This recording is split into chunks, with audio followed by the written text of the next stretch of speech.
네, 오늘도 반갑습니다. 오피디입니다. 오늘은 저와 같은 핸드폰 판매사 입장에서 핫한 소식을 가지고 왔습니다. 눈치채신 분들도 계시겠지만 저번 영상에서도 잠깐 언급을 했었죠. 바로 아이폰 14 프로맥스의 공시지원금 상향 소식입니다. 사실 애플의 신모델들은 그동안 공시지원금이 높았던 적이 없었어요. 아이폰은 공시지원금이 아예 없는 것으로 알고 계실 만큼 공시지원금이 낮기로 유명합니다. 그래서 대부분 선택 약정으로 구매하셨을 거예요. 2년 전 모델인 아이폰 13의 경우에도 아이폰 13 미니를 제외하고는 지금까지도 공시지원금이 매우 낮아요. 아이폰은 원래 출시하고 나서 3-4년은 지나야 공시지원금이 오르곤 했었는데, 하지만 이번에는 다르죠. 특이하게도 애플의 가장 신모델인 프로와 프로맥스의 공시지원금이 올랐습니다. 일반 라인은 몇 달 전부터 벌써 상향되었었죠. 하지만 언제부턴가 진짜 아이폰은 프로가 진짜 아이폰이기 때문에 일반 라인의 공시지원금 상향은 크게 이슈가 되지 않았습니다. 심지어 일부 통신사만이 아닌 3사가 전부 아이폰 14 프로와 프로맥스의 공시지원금을 3배 이상 올렸습니다. 우선 KT는 10만원짜리 요금제인 초이스 스페셜 기준 15만원에서 50만원으로 35만원이 상향이 됐고요. SKT의 경우 99,000원짜리 요금제인 프라임 플러스 기준 기존 11만 7천원에서 48만원으로 36만 3천원이나 올랐고, 마지막으로 6플러스는 10만 5천원짜리 요금제인 프리미어 플러스 기준 기존 15만원에서 50만원으로 KT와 동일하게 35만원이 상향되었습니다. 출시된 지 1년도 안 됐는데 이렇게 보니까 정말 많이 올랐죠. 참고로 아까 잠깐 말씀드린 현재 아이폰 13의 공시지원금은 이 정도입니다. KT 기준이고요. 신모델인 아이폰 14보다도 공시지원금이 낮은 기이한 현상을 보이고 있죠. 물론 자급제로 구매하시는 분들은 전혀 상관없는 소식이겠지만 통신사용을 쓰시는 분들에게는 정말 좋은 소식이기 때문에 현재 아이폰 14 프로와 프로맥스의 판매량이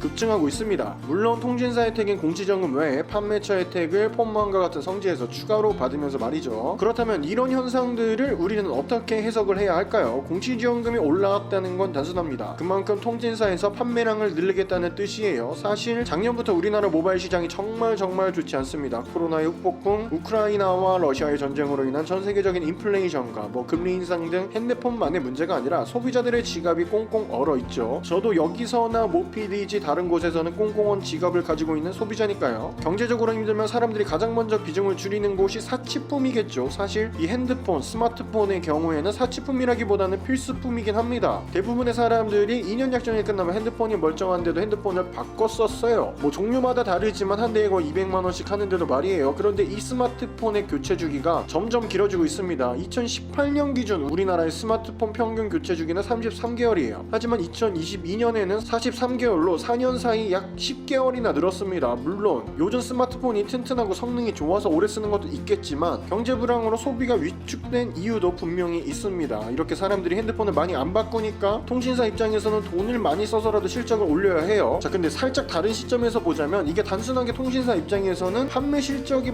빠진 지 굉장히 오래되었어요. 저도 체감을 많이 했었죠. 많은 판매처들이 문을 닫고 대리점들도 문을 닫고 있으니까요. 제가 판단하기에는 아이폰 14의 공시지원금을 올렸다는 건 점점 더 커지고 있는 알뜰폰 시장에 대한 견제로 해석하는 게 더 옳다고 봐요. 제가 많이 말씀드렸죠. 우리 위대하신 통신사들은 핸드폰 판매를 해서 돈을 버는 게 아닙니다. 여러분들이 매달 내고 있는 요금제 비용으로 인해서 돈을 벌어요. 굳이 핸드폰을 바꾸지 않고 요금제만 써주면 되는 겁니다. 정부와 짜고 치는 단통법 이후에 5G로 넘어가면서 말도 안 되는 고가 요금제 정책, 그리고 그 비싼 값을 주면서 모두가 5G를 다 쓰게 만들어주는 것도 아니에요. 5G가 아직도 안 터지는 곳이 많아요. 심지어 이 5G 요금제를 돈 주고 개통하려 하는데 5G가 안 터져도 당신은 민원을 제기할 수 없습니다. 이런 내용에 동의를 해야지만 살 수 있어요. 말도 안 되는 불공정 행위죠. 이런 대기업의 행태를 정부가 견제해줘야 하는데 아시죠? 단통법은 아직도 그대로라는 거. 이렇게 배짱 장사를 수년째 했으나 소비자들은 바보가 아니에요. 아무런 생각 없이 비싼 요금제를 써주는 소비자들이 이제는 알뜰 통신사로 많이 이탈을 하고 있습니다. 사실상 아이폰 14의 공시지원금을 올린다는 건 이제 슬슬 이탈이 신경 쓰이기 때문에 돈을 쓰려고 한다라고 저는 해석이 더 됩니다. 곧 있을 폴더블 5도 그렇고 매년 나오는 이야기긴 하지만 단통법이 없어진다는 이야기도 나오고 있고, 들리는 소식으로 보면 뒤에서 뒷짐지고 비싼 요금제로 배불리고 앞에서 판매점이나 대리점에서 욕먹고 있으면 나몰라 하고 꼬리 잘라버리고 수십 년간의 이런 배짱 장사에 무언가 틈이 생긴 듯해 보이긴 합니다. 실제로 저와 같은 핸드폰 판매자들도 정말 힘든 시기를 오롯이 버티고 있는 상황이니까요. 자, 이렇게 오늘은 아이폰 14가 이례적으로 공시지원금을 올려서 판매량이 늘고 있는데, 이러한 현상을 저 모피디만의 시점으로 좀 해석을 해보았습니다. 여러분들의 생각은 어떠신가요? 자, 마지막으로 저도 먹고 살아야죠. 아이폰 14의 높은 공시지원금에 추가로 제가 운영하고 있는 폰마왕의 지원금을 받으면서 구매하시길 원하시는 분들은 더보기란이나 고정 댓글을 클릭해 주시면 됩니다. 이러나 저러나 지금의 아이폰 14 프로와 프로맥스의 공시지원금은 자급제를 구매하실 게 아니라면 무조건 구매하셔야 할 타이밍이긴 합니다. 오늘 영상에 만족하셨다면 구독과 좋아요 부탁드리면서 영상 마치겠습니다. 보필이었습니다. 안녕.